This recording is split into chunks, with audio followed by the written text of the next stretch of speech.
இந்த நாளில் நமக்கு தியானத்துக்கென்று கொடுக்கப்பட்ட பகுதி நாகும் 1வது அதிகாரத்தில் 7வது வசனம். இந்த நாகும் தீர்க்கதரிசி இது நாகுங்கிறது நாகும் தீர்க்கதரிசிக்கு கொடுக்கப்பட்ட தீர்க்க தரிசனங்களும் போதனைகளும் நிறைந்த புத்தகம். இது நினிவே மற்றும் அசிரியா மீது கடவுளின் தீர்ப்பை விவரிக்கிறது.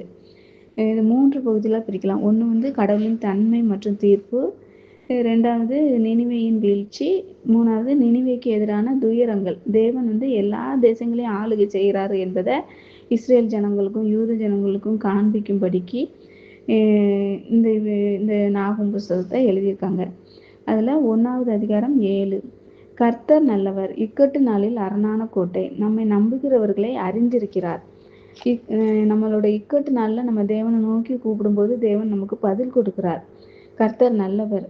107வது சங்கீதத்தில் கூட 1, 2, 3 நம்ம வாசித்து பார்த்தோம்னா, கர்த்தரை துதியுங்கள், அவர் நல்லவர், அவர் கிருபை என்றும் உள்ளது. கிழக்கிலும் மேற்கிலும் வடக்கிலும் தெற்கிலும் உள்ள பல தேசங்களிலிருந்து சேர்க்கப்பட்டவர்கள் அப்படி சொல்ல கடவர்கள். நம்மளை அப்படியா கர்த்தர் நம்மளை அவரோட கிருபை நம்மளை என்னாலும் தாங்குது. அவர் நல்லவர் என்பதை நம்ம அனுதினமும் நம்ம துதிக்க வேண்டியது இருக்கு. சங்கீதம் 34:8 கூட கர்த்தர் நல்லவர் என்பதை ருசித்து பாருங்கள்னு சொல்லி அந்த இடத்துல எழுதியிருக்கோம். நம்முடைய வாழ்க்கையில ஒவ்வொரு பகுதியிலும் ஒவ்வொரு நாள்லையும் ஒவ்வொரு நிமிஷத்துலையும் கூட நம்ம சொல்லலாம் கர்த்தர் நல்லவர்.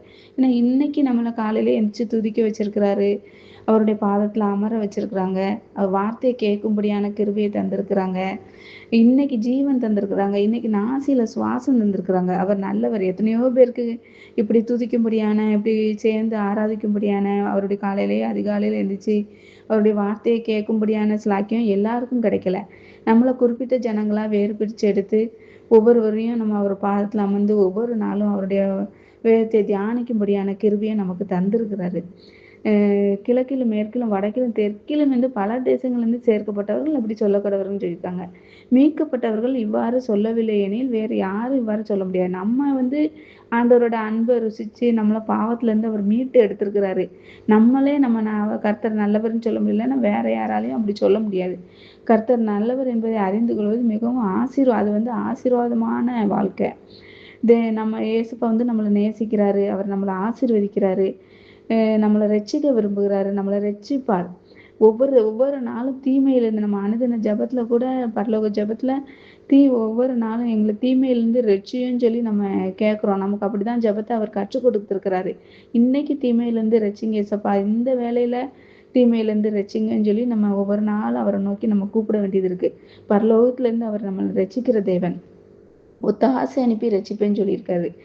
அவர் இக்கட்டு நாளில் நமக்கு அரணான கோட்டையா இருக்கிறாரு. ஒரு நல்ல அடைக்கலம் தான் அவர் நமக்கு நல்ல உறைவிடம். அவர் நம்மளை அறிந்திருக்கிறார். தேவன் தம்முடைய பெயரை அறிந்திருக்கிறார்.